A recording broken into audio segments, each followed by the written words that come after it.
नमस्कार, आप देख रहे हैं शहर का number 1 channel city news Muzaffarpur और मैं हूं आपके साथ नीरज श्रीवास्तव। खबरों की शुरुआत करने से पहले आइए एक नजर डालते हैं दिन भर की खास सुर्खियों पे। सदर अस्पताल में स्वास्थ्य कर्मियों की बहाली प्रक्रिया में अनियमितता का आरोप लगाते हुए अभ्यर्थियों ने किया प्रदर्शन।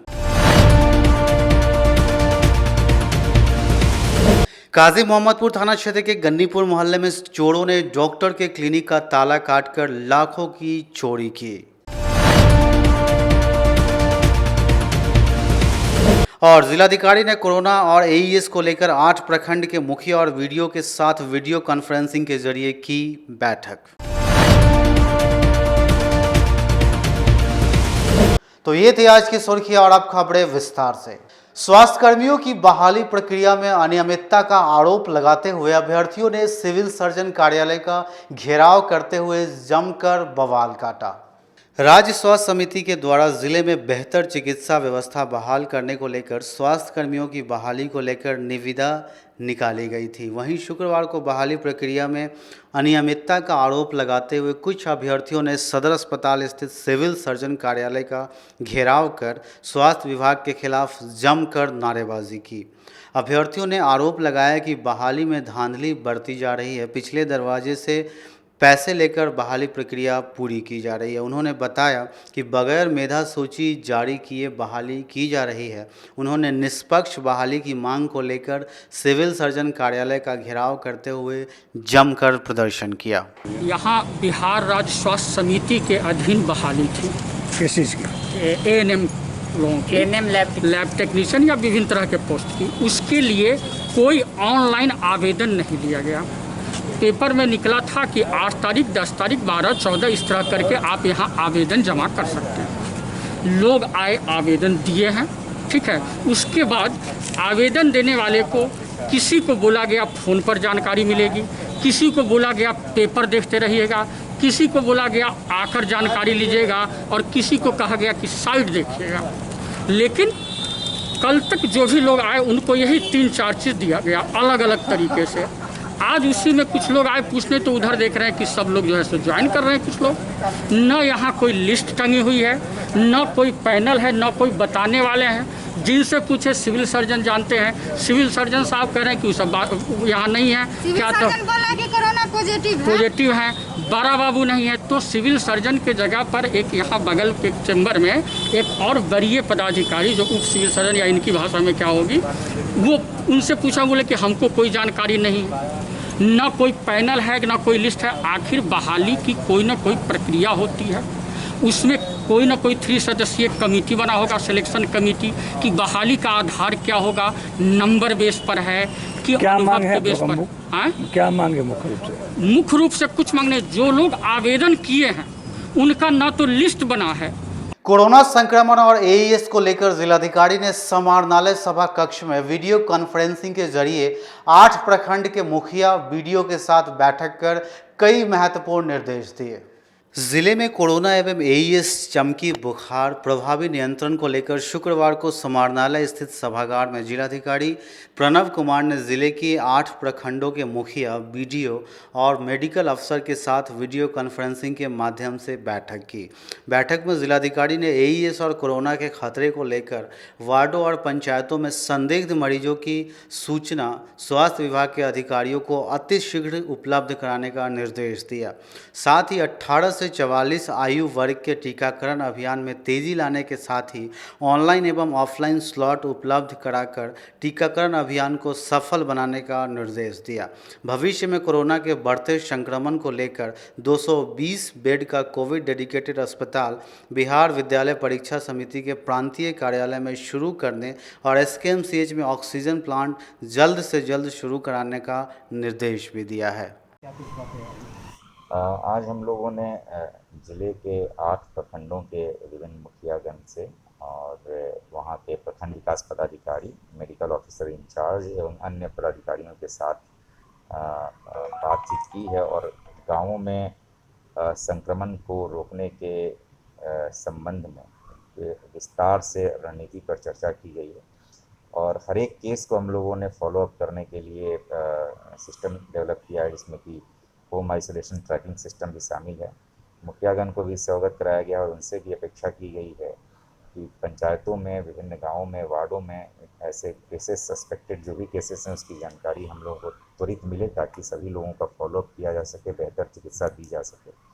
और फीडबैक भी प्राप्त किए गए हैं। वैक्सीनेशन के केंद्र को रैशनलाइज करने की भी बातें की गई हैं ताकि ज़्यादा से ज़्यादा संख्या में वैक्सीनेशन कराया जा सके।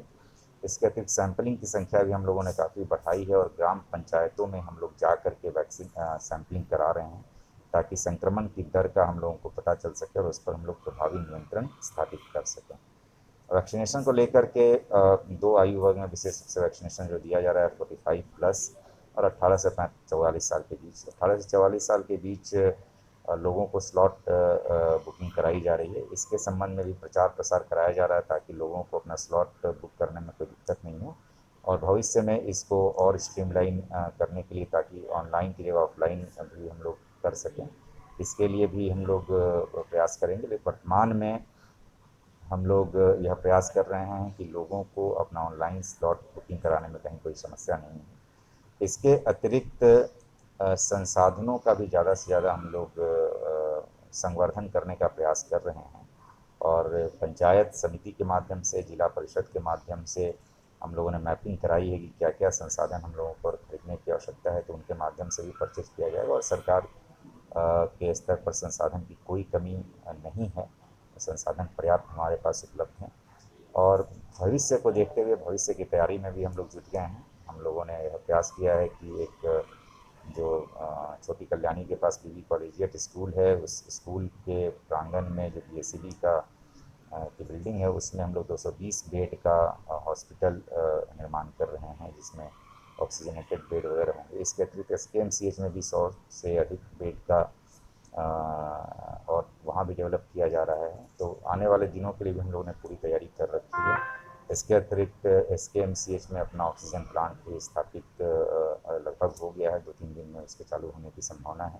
तो इन सभी फ्रंट्स पे हम लोग प्रयास कर रहे हैं कि हम लोग अपने संसाधनों को काफ़ी विकसित करें कि यदि आने वाले दिनों में भी इस तरह की यदि कोई बातें आती हैं, कोई वेव आता है तो हम लोग उसका बेहतर तरीके से हम लोग उस समय। कटरा प्रखंड के चंगेल गांव में ग्रामीणों को मेडिकल साइंस पे भरोसा नहीं है और कोरोना संक्रमित मरीजों को झाड़ फूंक के जरिए ठीक करने की कोशिश कर रहे हैं। देखिए रिपोर्ट। कोरोना महामारी से बचने के लिए एक तरफ DRDO दवा बनाने में लगी हुई है, स्वास्थ्य विभाग दिन रात एक किए हुए है, वहीं दूसरी ओर जिले के कटरा प्रखंड के चंगेल गांव में झाड़ फूंक से कोरोना को गांव वाले भगाने में लगे हुए हैं। कोरोना संक्रमण अब गांव में तेजी से फैलने लगा है और गांव में स्वास्थ्य व्यवस्था की स्थिति भी ठीक नहीं है। ऐसे में गांव वाले अब झाड़ फूंक से कोरोना ठीक करने की बात करने लगे हैं।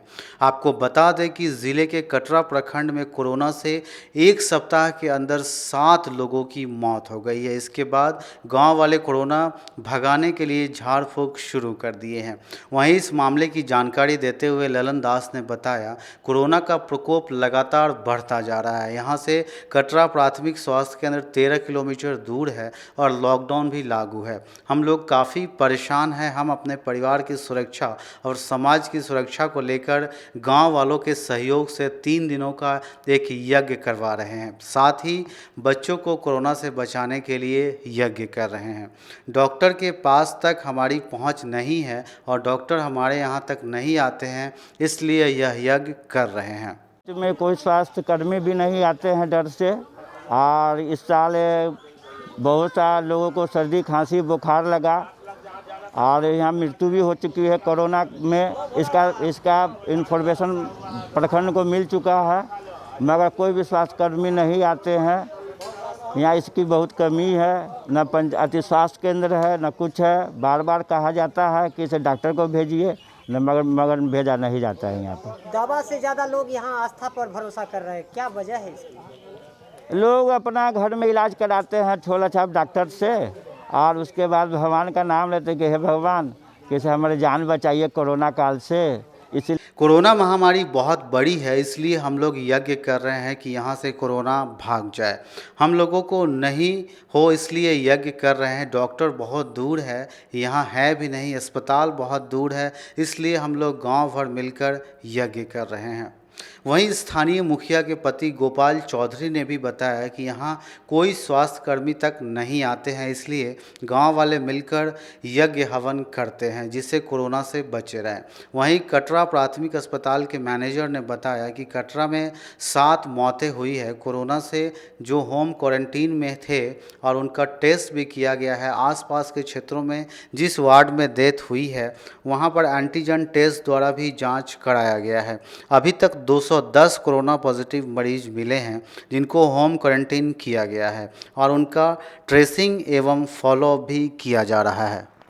हम जानकारी के हिसाब से जो है 7 मौतें हुई हैं प्रखंड कटरा में, जिनको जो होम क्वारंटाइन में थे और उनका जो है ट्रेसअप भी किया गया है। उस आसपास के क्षेत्रों में जिस प्रखंड में, जिस एरिया में, जिस वार्ड में वो डेथ हुए हैं, वहाँ पर हमने वहाँ पर जो है ये आपका एंटीजन टेस्ट के द्वारा भी जांच कराया है। जैसे तेहवारा हो गया, विशनपुर हो गया, पहसौल हो गया, आपका हथौड़ी के वार्ड नंबर 1 में, इन जगहों पर जो है हमने एंटीजन टेस्ट किट के द्वारा लोगों का जांच करवाया है।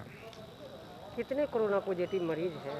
सर हमारे पास जो है अब तक आंकड़ों के हिसाब से लगभग 210 के करीब जो है कोरोना पॉजिटिव मरीज़ हैं जिनको होम क्वारंटाइन किया गया है। साथ में जो पॉजिटिव केसेस हैं उनको यहाँ पॉजिटिव हो जाने के बाद उनकी ट्रीटमेंट की जाती है और उनको मेडिसिन जो किट अवेलेबल की गई है जिला के द्वारा वो हम लोग प्रोवाइड कराते हैं। लॉकडाउन के दौरान सरकार द्वारा गरीब लोगों को 2 महीने के मुफ्त राशन की घोषणा जरूर की गई है, लेकिन अधिकांश राशन कार्डधारियों के परिजनों का नाम अब भी नहीं जुड़ पाया, जिसे देख लोग काफ़ी परेशान हैं। आपदा समूह की बैठक में प्रदेश में कोरोना संक्रमण की दर कम करने के लिए 25 मई तक पूर्ण लॉकडाउन की घोषणा की गई है। इस दौरान कुछ ज़रूरी सेवाओं को छूट ज़रूर दी गई है, लेकिन अधिकांश सरकारी व निजी प्रतिष्ठानों को पूरी तरह से बंद रखने का भी आदेश दिया गया है। सरकार के इस फैसले पर सबसे बुरा प्रभाव दैनिक मजदूरों पर पड़ने लगा है। पिछले साल के लॉकडाउन का अनुभव भी कुछ ऐसा ही रहा था। इससे सीख हासिल करते हुए सरकार ने सभी राशन कार्डधारियों को मई माह का राशन मुफ्त में देने का फैसला किया है, जिससे कोई भी भूख की वजह से परेशान ना हो। इस बार के लॉकडाउन में सरकार ने जनता को कम से कम परेशानी हो इसका ख्याल रखा है। सरकार का मानना है कि दैनिक मजदूरों में अधिकांश राशन कार्डधारी है, इसलिए उन्हें मुफ्त में राशन दिया जाएगा, जिससे आमदनी नहीं होने के बाद भी खाने पीने में असुविधा ना हो। लेकिन राशन कार्ड में पूरे परिवार का नाम ना होना परेशानी का सबब बना हुआ है। दिक्कत ये आ रही है कि मुजफ्फरपुर शहरी क्षेत्र में जो भी सरकार की योजना चल रही है कि 2 महीने का राशन फ्री दिया जाएगा राशन दुकानदारों द्वारा कार्डधारियों को, विडंबना ये है कि कोरोना जैसे आपदा में इसमें ऐसे कार्डधारी हैं जिन कार्डधारियों का जहां 5 सदस्य है वहाँ 2 सदस्यों को ही जोड़ा गया, 2 सदस्य का ही यूनिट बना के राशन कार्ड दे दिया गया। क्या 2 सदस्य के यूनिट के द्वारा जो राशन मिलना है, क्या उससे बाकी परिवार की भुखमरी जो है वो उससे निजात मिल सकती है?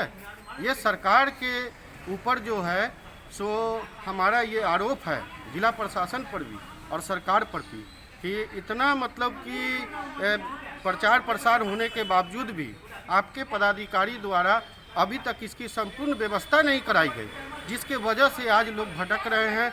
2 यूनिट 1 यूनिट के कार्ड लेके लोग घूम रहे हैं और उतना सामान से अपने परिवार का भरण पोषण नहीं कर पा रहे हैं। इसमें 2 महीने का 2 महीना का है, 5 आदमी है लेकिन 3 आदमी का नाम है, 2 आदमी का नहीं नाम है। इससे कुछ राहत मिली है आपको? बहुत राहत मिली है। नाम क्या हुआ आपका? वहीं पीडीएस दुकान ने बताया कि फूड कॉरपोरेशन ऑफ इंडिया द्वारा जो चावल दिए गए वह पूरी तरीके से ख़राब है, इसलिए उनका विवरण नहीं किया जा रहा है। सिर्फ गेहूं का वितरण निःशुल्क 2 महीनों का राशन कार्ड धारकों को दिया जा रहा है। व्यवस्था तो है, 2 महीने की राशन तो सरकार दे रही है, बिल्कुल फ्री है। पब्लिक मेरा खड़ा पूछ सकते हैं, मैं 1 रुपया भी किसी से नहीं ले रहा हूँ, लेकिन दोनों महीना का राशन फिर जो पिछले महीने पे जिसको 25 किलो उसको 50 किलो, जिसको 35 किलो उसको 70 किलो दे रहे हैं। चावल की क्वालिटी बहुत अच्छी नहीं, चावल की क्वालिटी बहुत ख़राब है, लेकिन गेहूं की क्वालिटी ठीक है। हाँ, और पब्लिक उत्सुकता है, लोगों को हर संभव मुमकिन कराते हैं, उपलब्ध करा रहे हैं। आज 1 सप्ताह से लगातार राशन बांट रहे हैं और किसी से 1 रुपये का कोई चार्ज नहीं कर रहे हैं। लेना ही नहीं है तो ले भी नहीं रहे हैं। आप लोग आए, मैं पब्लिक का ही मेरा पूछ सकते हैं। नाम क्या हुआ sir? Avinash Kumar, ward 15, TNW 15। City news में फिलहाल वक्त हो चला एक छोटे से ब्रेक का, तो फौरन हाजिर होते हैं। कहीं मत जाइए, बने रहिए सिटी न्यूज के साथ। मुजफ्फरपुर की शान और अपने कलाकृतियों से बॉलीवुड के स्टारों में अपनी पहचान बना चुका बाबा की दुकान लहठी भंडार पिछले 50 वर्षों से आपके पसंद का ख्याल रखती है। यहाँ से लाह की बहुरानी सेट बॉलीवुड की स्टार ऐश्वर्या राय ने अपनी शादी में पहनी थी। यहाँ से राजनीतिक गलियारों के नामचीन चेहरों की दुल्हन भी सजी थी। हमारे यहाँ शादी सेट, बहुरानी सेट, जयमाला सेट, लाह के फैंसी आइटम कुशल कारीगरों द्वारा निर्मित कराई जाती है। इसके अलावा चूड़ा सेट, कंप्यूटर चूड़ा, कुंदन चूड़ा, वाटरप्रूफ चूड़ा, चुंदरी 3 बुंदिया, बंग बंगरी, हिंगलू, पात चूड़ा, जंगली चूड़ा का भी निर्माण अपने कारीगरों द्वारा कराती है। यही नहीं, लाह से बनी कान का टॉप्स, रिंग, नथ, गला का हार, मांग टीका, पेन स्टैंड, हाथी, बिछिया, ग्लास, करा भी बनाती है। तो एक बार हमारे यहाँ अवश्य पधारे। बाबा की दुकान लहठी भंडार, इस्लामपुर, मुजफ्फरपुर। हमारा कांटेक्ट नंबर है 9308620444। 40-50 साल से जो हमारी दुकान है, ये बाबा की दुकान लहठी भंडार, समझे ना, पुश्तैनी हम लोग का काम ही है। और हमारे यहाँ जो है जितने भी है, जैसे कि ऐश्वर्या राय के यहाँ लहठी गया, हमारा सचिन के यहाँ गया है, और आपके जो है तेज प्रताप सिंह, अभी लालू प्रसाद के लड़के की शादी हुई है, उसमें भी लहठी भेजा गया था। और हमारे यहाँ जो है ना बहुरानी सेट है, जैसे कि है कुंदन सेट है, और जैसे कि हम लोग जो डिज़ाइन जो है सेलेक्ट करते हैं जो लगन के ऊपर जो है, जैसे कि कस्टमर का चॉइस देखते हैं हम लोग हैं, उसी टाइप से हम लोग जो है माल तैयार करते हैं। और कलर है मैचिंग, हमारे यहाँ सबसे विशेषता है कि हर तरह के लहंगे का जो है ना मैचिंग तुरंत हैंड टू हैंड हम लोग लगा के दे देते हैं। हम पढ़ाते नहीं, हम बच्चों में विश्वास जगाते हैं। Christ Jyoti International School, based on CBSE curriculum with coeducation. इस स्कूल में प्रत्येक विषयों के लिए अनुभवी शिक्षकों का समूह है। विद्यार्थियों को अलग से ट्यूशन पढ़ने की आवश्यकता बिल्कुल नहीं है। बच्चों को प्रत्येक विषयों के लिए अलग से अतिरिक्त कक्षाएं दी जाती हैं। साइंस और कंप्यूटर लैब की व्यवस्था के साथ उत्तम खेल कूद के लिए बड़ा सा कैंपस भी है। नर्सरी के बच्चों को खेल कूद की विधि से पढ़ाई जाती है। केंद्रीय माध्यमिक शिक्षा बोर्ड पर आधारित पाठ्यक्रम से कक्षा प्ले हाउस व नर्सरी से 8वीं वर्ग तक ये नामांकन प्रारंभ है। तो नामांकन के लिए तुरंत संपर्क करें। हमारा पता है Christ Jyoti International school, Dharmodaya स्थली, माधोपुर सुस्ता, मुजफ्फरपुर। ज्वाइन किया क्राइस्ट ज्योति स्कूल को, और यहाँ की व्यवस्था, यहाँ के पेरेंट्स सारे लोग पूरी तरह से बच्चों की पढ़ाई के प्रति जो केयरलेस थे, मैंने उन्हें जागरूक करने की कोशिश किया और उस व्यवस्था को बदलने के लिए मैं हर संभव प्रयास करती हूँ। जहाँ तक हो पाएगा मैं इसे आगे बढ़ाऊँगी। इसे आगे बढ़ाना ही मेरा कर्तव्य है।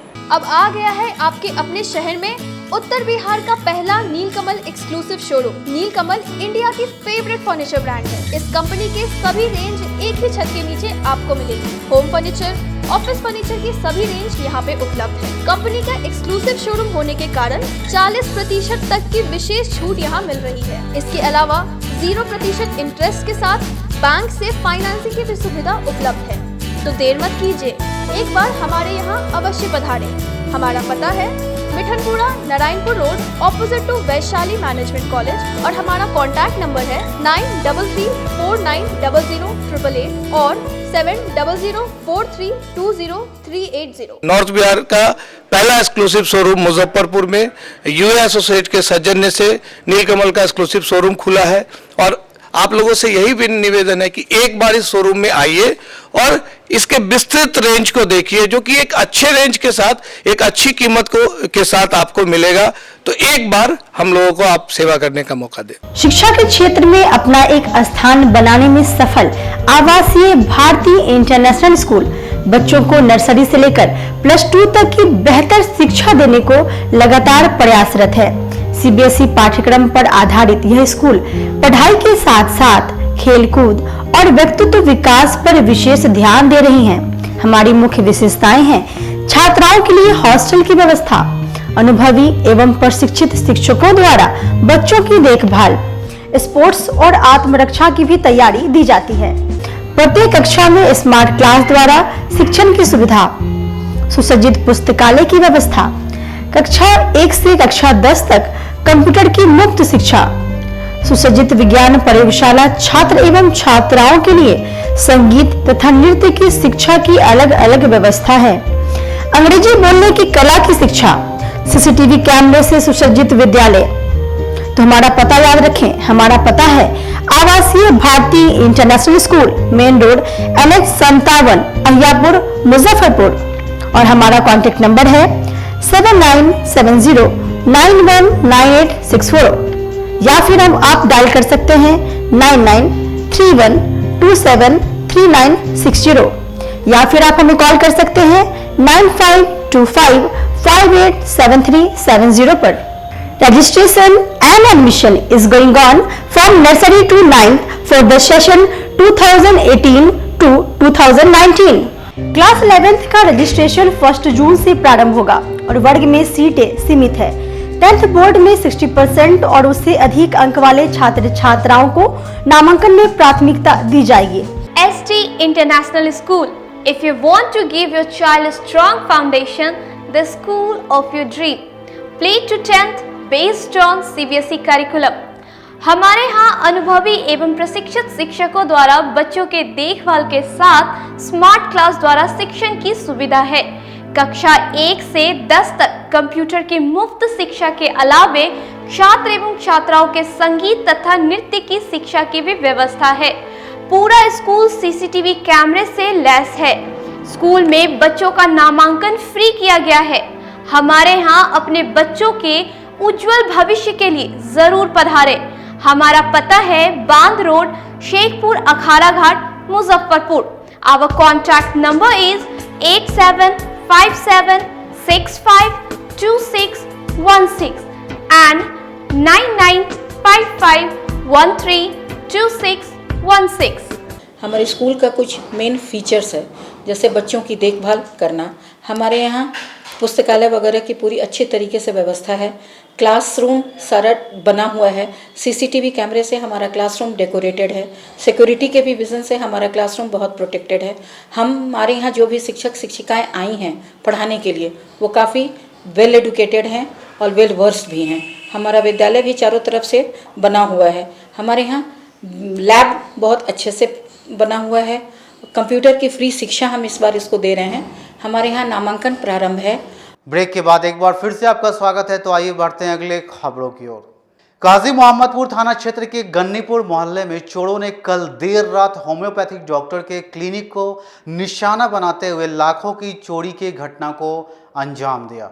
लॉकडाउन के बीच चोरों का दहशत जारी है। बीती रात चोरों ने काजी मोहम्मदपुर थाना क्षेत्र के गन्नीपुर रामदयालु रोड के रामदयालु स्टेशन के समीप होम्योपैथी के डॉक्टर RN ठाकुर के क्लिनिक को निशाना बनाते हुए क्लिनिक का ताला काटकर लाखों के सामान पर हाथ साफ किया है। चोरों ने चोरी की घटना को उस वक्त अंजाम दिया जब क्लिनिक बंद था और सड़क पर सन्नाटा। इसी का फ़ायदा उठाकर चोरों ने क्लिनिक के पिछले दरवाजे से अंदर दाखिल हुए और फिर ताला काट नकदी सहित लाखों का सामान चोरी कर ले गए। चोरी की सूचना मिलने के बाद काजी मोहम्मदपुर थाना के दरोगा मोहम्मद नसीम अंसारी मौके पर पहुंच छानबीन की। घटना के संबंध में क्लिनिक के डॉक्टर सह खबरा निवासी RN ठाकुर ने बताया कि कल रात वह दुकान बंद कर घर चले गए। आज सुबह जब कंपाउंडर क्लिनिक खोलने आया तो ताला टूटा हुआ था, जिसके बाद वह फ़ोन के द्वारा सूचना दिए और जब आके देखा तो 10,000 नकद सहित लाखों के सामान गायब थे। उन्होंने बताया कि क्लिनिक से inverter, battery, oximeter, stabiliser, weight machine, cosmetic के साबुन, फेस वॉश, वाटर डिस्पेंसर सहित कई अन्य सामान गायब है। सुबह मेरा कंपाउंडर आया है 9 बजे क्लिनिक खोलने के लिए, तो देखा कि ताला टूटा हुआ है और कुंडी उसका टूटा हुआ है। और जब अंदर प्रवेश किया तो हमको प्रवेश करके फ़ोन किया कि सर यहाँ पे क्लिनिक का ताला टूटा हुआ है, उसका कुंडी टूटा हुआ है और क्लिनिक से बहुत सारा सामान गायब है। मैंने कहा निरीक्षण करके सही से देख के बताओ क्या क्या गायब है, और हम बोले कि हम भी तुरंत आ रहे हैं क्लिनिक पे। तो क्लिनिक पे आए तो देखें कि इन्वर्टर, बैटरी, स्टेबलाइजर और कुछ कॉस्मेटिक दवा, वज़न करने का मशीन, ऑक्सीमीटर और लगभग 10,000 रुपया कैश गायब था। टोटल कितने के मतलब लगभग 1 लाख रुपए का क्षति हुआ है चोरी से। आसपास में सीसीटीवी लगा हुआ है? आसपास के मकान में तो सीसीटीवी लगा हुआ है, उसको निरीक्षण करने से पता चलेगा जो चोर कहाँ से आए थे, किधर से गए। ये तो पुलिस का काम है। प्रॉपर आप लोग कहाँ के रहने वाले हैं? हम खबड़ा के रहने वाले हैं और यहाँ पे कितने दिनों से? और यहाँ पे लगभग 10 साल से क्लिनिक चल रहा है। इससे पहले भी कभी चोरी हुई है? इससे पहले एक बार चोरी का कोशिश किया गया था, लेकिन ताला उस समय नहीं टूट पाया और चोरी नहीं हो पाई थी। कंप्लेन किया थाना में? थाना को सूचित किया गया, थाना से अधिकारी आए थे और निरीक्षण करके जांच करके गए हैं और हमको बताए हैं कि आइए और आके यहाँ एक कंप्लेन दीजिए। लीची की मिठास के दीवानों के लिए एक अच्छी खबर है। बारिश होने के बाद बाजारों में शाही लीची ने दस्तक दे दी है। अपनी स्वाद और मिठास से ज़िले का नाम देश और विदेश में प्रचलित करने वाला लीची कोरोना की मार झेल रहा है। बाज़ार में शाही लीची की बिक्री और ख़रीदारी शुरू हो गई है, लेकिन कोरोना महामारी का साया लीची के फसल से लेकर व्यापार पर भी मंडरा रहा है। ख़ास तौर पर लॉकडाउन लग जाने से किसान और व्यापारी दोनों हताश दिख रहे हैं। जहां तक लीची के व्यवसाय का सवाल है, ज़िले की लीची देश स्तर पर ही नहीं विदेशों तक निर्यात की जाती है। 2 वर्ष पहले तक ज़िले में लीची व्यवसाय से जुड़े किसान खुशहाल थे। खेतों से ही व्यापारी फसलों की खरीदारी कर लेते थे, लेकिन पिछले वर्ष कोरोना ने जहां इस व्यवसाय को धक्का पहुंचाया था, इस वर्ष भी दूसरी लहर के घातक हो जाने से लीची व्यवसाय पर आघात पहुंच रहा है। शुरू में तूफान, बारिश और ओलावृष्टि से लीची फसल को व्यापक नुकसान पहुंचा था। वहीं बीच के दिनों में अत्यधिक गर्मी भी फसल को नुकसान पहुंचा गया। जैसे तैसे आंखों के सामने बर्बाद गुलिस्ता देख किसानों को एक आस बंधी थी कि बाज़ार में लीची का बेहतर व्यवसाय कर घाटे की भरपाई कर लेंगे, लेकिन कोरोना की दूसरी लहर महामारी बनकर टूट पड़ी और देर से ही सही सरकार को लॉकडाउन करने को विवश होना पड़ा। ऐसी स्थिति में बगीचे में तैयार हो रहे लीची के फसल को बाजार में पहुंचाना मुश्किल पड़ रहा है। कोरोना संक्रमण के भय से इसकी तुड़ाई के लिए मजदूर मिलना मुश्किल पड़ रहा है। हालांकि मालगाड़ी और ट्रेनों का परिचालन जारी रहने से अब तक इसके निर्यात में बड़ी कठिनाइयां सामने नहीं आई है, लेकिन खुदरा तौर पर बाज़ार में लीची की बिक्री को धक्का लगा है, क्योंकि पूर्वाह्न 10 बजे तक ही बाज़ार में फलों की खरीद बिक्री का समय निर्धारित है। ऐसे में बगीचा से तैयार फसल को बाज़ार तक पहुँचाने और इसकी बिक्री करने में किसानों को खासी परेशानी झेलनी पड़ रही है। जिस तरह से संक्रमण बढ़ रहा है, किसानों में संपूर्ण देश स्तर पर लॉकडाउन की चिंता सता रही है। ऐसे माहौल में किसान जल्द से जल्द लीची के पैदावार, चाहे शाही लीची हो या चाइना लीची, बाज़ार में खपा लेना मुनासिब मान रहे हैं, क्योंकि विषम परिस्थिति में उनके समक्ष सिवाय बर्बादी के कुछ भी हासिल होना मुश्किल है। लॉकडाउन लेके तो पूरा दिक्कत हुआ है। क्या क्या दिक्कत आ रही है? दिक्कत ये हो रहा है कि एक तो फसल कमज़ोर है, बहुत समझिए 25 से 30%। दूसरी बात है कि कुछ लेट कर दिया टूटने में। हमने 5 तारीख को लीची टूटा था, लेट कर दिया।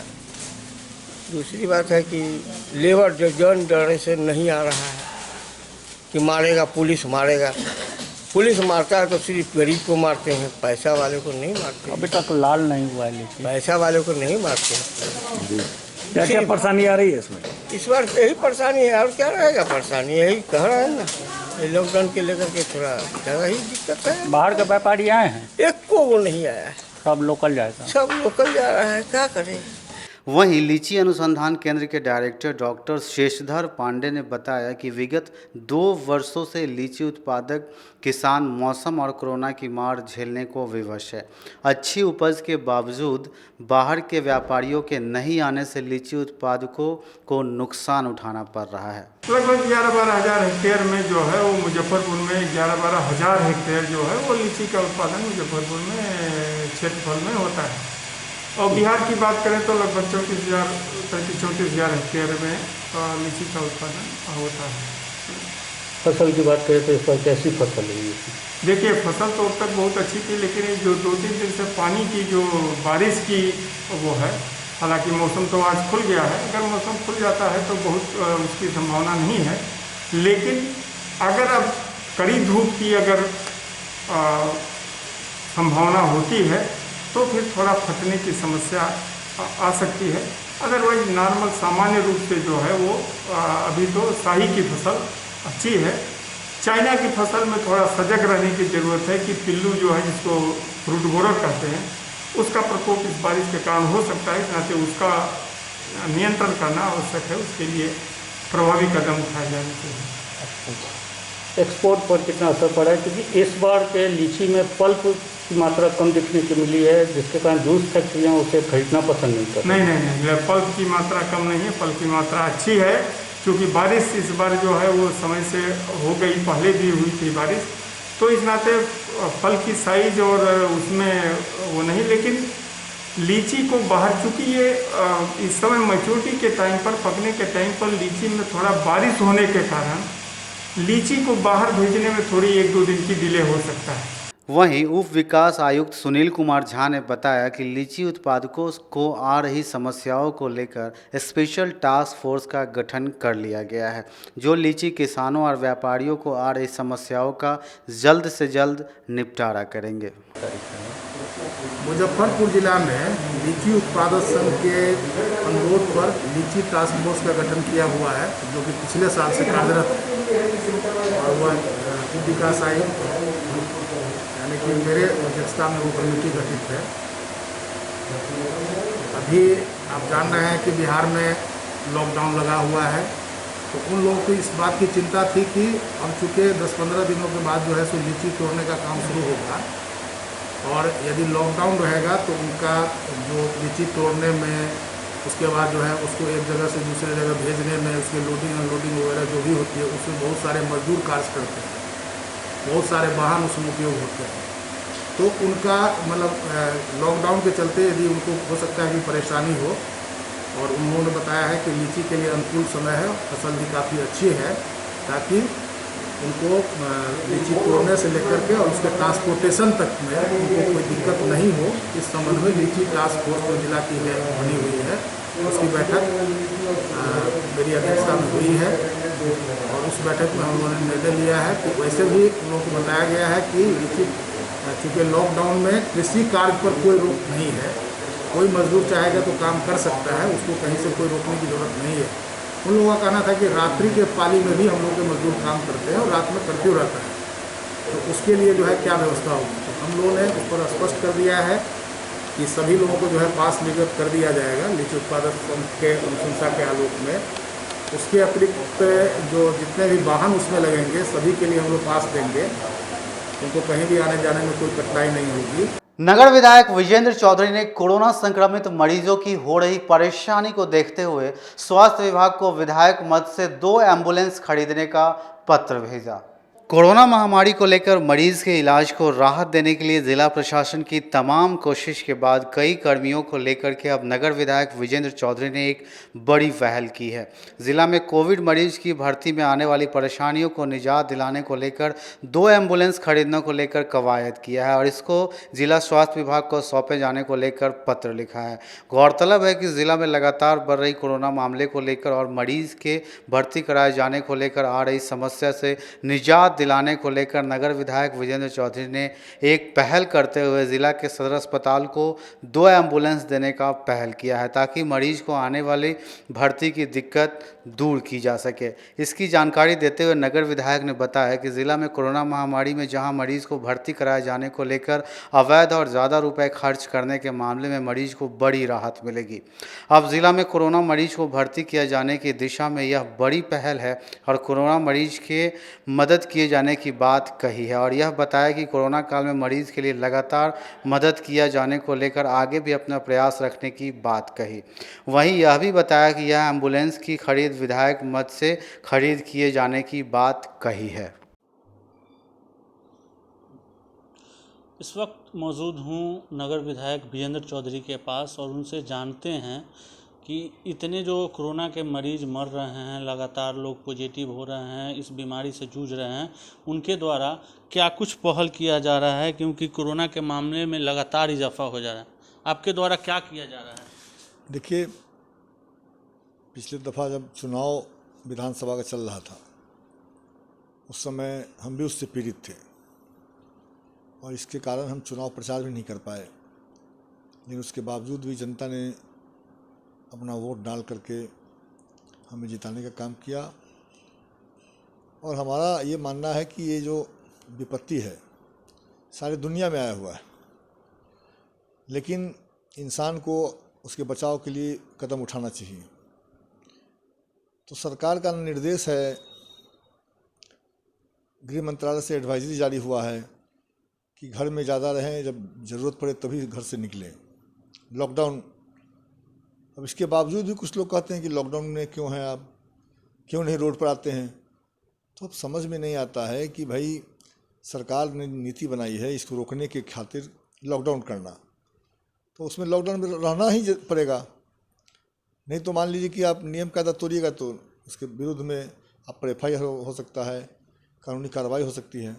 तो हम सब लोगों से अपील करते हैं कि लॉकडाउन को सफल बनाना चाहिए, दूरी मेंटेन करना चाहिए और बीमारी को भगाने के लिए कृत संकल्पित होने की ज़रूरत है। अब भगवान की कृपा से, ऊपर वाले की कृपा से अब कोरोना घट रहा है तेज़ी से। जिस तरह से तेज़ी से फैला था वैसे ही तेज़ी से घट रहा, शुक्र रहा है। तो आम आदमी को स्वस्थ हो जाए, बच्चे स्वस्थ रहें, बच्चियां स्वस्थ रहें, इसका प्रयास करना चाहिए और हम सब लोगों को मिलकर उसमें सहयोग करना चाहिए। इसमें पार्टीवादी और जातिवादी का कोई मतलब नहीं है। जिले में स्थिति ये है कि वेंटिलेटर हैं, टेक्नीशियन नहीं है, एम्बुलेंस की कमी है। इसके अलावा कई ऐसे संसाधन हैं जिनको पूरा करने में जिला स्वास्थ्य विभाग या जिला प्रशासन असमर्थ है। इसको देखते हुए क्या आपके द्वारा पहल किया गया? देखिए, सवाल क्या है कि ये बीमारी एकाएक आया है और दुनिया भर में आया है। पहले से स्वास्थ्य सेवा जो है वो लचर व्यवस्था थी, तैयारी नहीं थी, वेंटिलेटर क्या बेड नहीं मिल रहा था लोगों को। लेकिन धीरे धीरे कोशिशें हुई है। चुनाव जो है 5 राज्यों का हुआ है, उस चुनाव को टाला जा सकता था। सरकार यदि 6 महीना के लिए टाल देती तो आज इतना कोरोना नहीं फैलता, लेकिन नहीं टाल पाया। यूपी में तो बाज़ाब्ता पंचायत चुनाव भी हो गया और सैकड़ों टीचर डेथ कर गए। तो सवाल क्या है कि इससे बचा जा सकता था।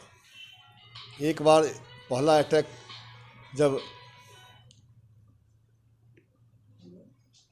अमेरिका के राष्ट्रपति आए थे, उस समय उनके खातिरदारी में हम लोग लगे हुए थे, तो उसके कारण दिक्कत हो गई, बढ़ गया। इस बार चुनाव कारण बढ़ गया। तो सरकार को पहले अपने लोगों की चिंता करनी चाहिए। दवाई यहाँ मिल नहीं रहा है, इंजेक्शन मिल नहीं रहा है और विदेशों में सप्लाई हम कर दिए। तो पहले हमारा देश है, पहले हमारा समाज है, हमारा मोहल्ला है, टोला है, हिंदुस्तान पहले बचेगा, इसके बाद दुनिया को बचाने का प्रयास करेगा हम। तो इसमें कुछ त्रुटि हुई है, लेकिन अब धीरे धीरे रास्ते पर आ रहा है। फिर अभी तीसरा लहर की चर्चा हो रही है, तो हम लोगों को बिल्कुल जो गाइडलाइन है उसका फॉलो करना चाहिए और इससे बचने का प्रयास करना चाहिए सब लोगों को मिलकर। आपके द्वारा क्या कुछ पहल किया जा रहा है शहर वासियों के लिए, क्योंकि आपसे ज़्यादा उम्मीद है लोगों को? देखिए, शहर में हम भले ही सड़क पर नहीं आ रहे हैं, लेकिन प्रतिदिन 200 लोग 300 लोग से संपर्क मोबाइल के द्वारा हो रहा है। उनको जो असुविधा है ऑक्सीजन के मामले में या अन्य जो समस्या है, सीट का समस्या है, तो बेड के बारे में सब लोगों को हम कोशिश करते हैं कि सबको अधिक से अधिक लाभ पहुंचा सके अपने। और सुबह से लेकर के रात 12 बजे तक हम उन लोगों से कांटेक्ट में रहते हैं, और जहां हमसे बन पड़ता है हम कोशिश करते हैं कि उनकी मदद करें और करते रहेंगे। ये जो बातें आ रही हैं कि आप विधायक फंड से 2 एम्बुलेंस दिए हैं, क्या क्या अपडेट है? देखिए क्या है कि गरीब आदमी को इस पीरियड में बहुत कष्ट हो रहा है, परेशानी हो रही है बहुत ज़्यादा।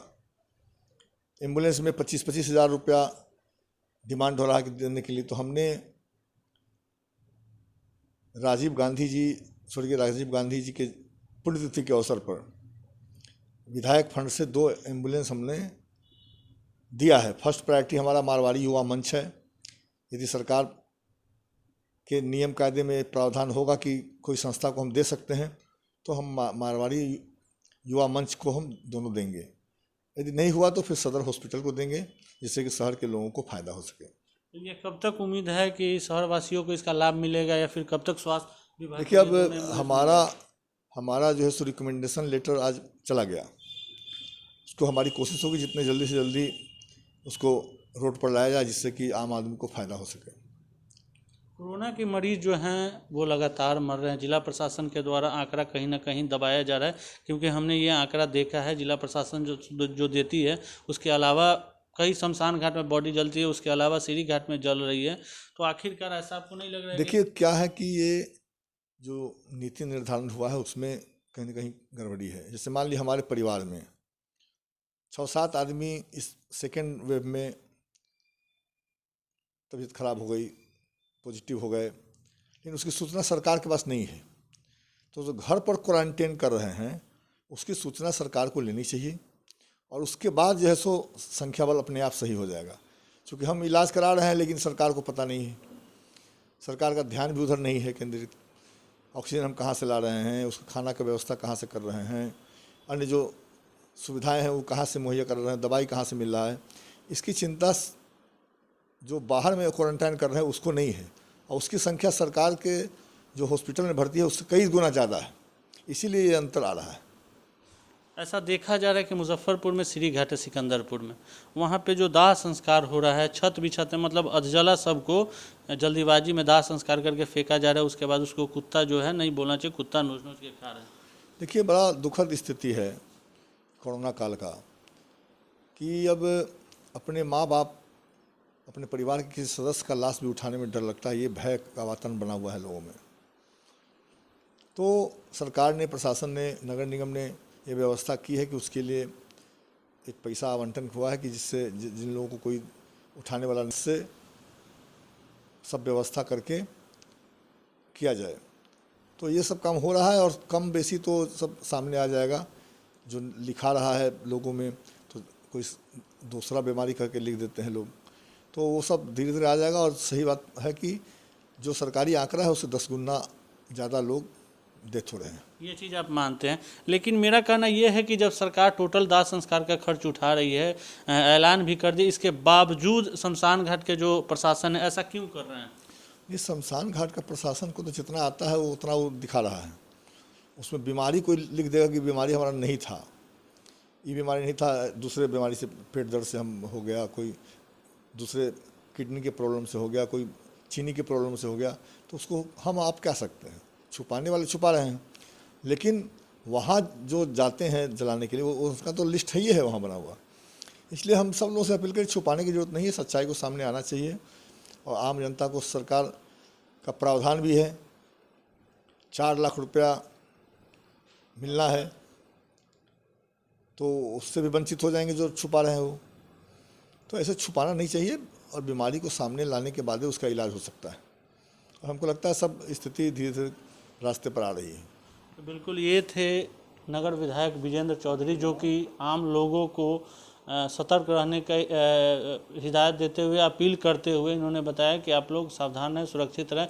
वही इनके द्वारा विधायक फंड से 2 एम्बुलेंस स्वास्थ्य विभाग को देने का ऐलान किया गया। अब देखना यह दिलचस्प होगा कब ये 2 एम्बुलेंस स्वास्थ्य विभाग को मिल पाती है। मैं अपने सहयोगी विकास के साथ सोनू शर्मा, सिटी न्यूज़ मुजफ्फरपुर। आज की खबरों में फिलहाल इतना ही। तो कल फिर मिलेंगे कुछ नई खबरों के साथ। तब तक के लिए इजाज़त दीजिए हमारी न्यूज़ टीम को। नमस्कार।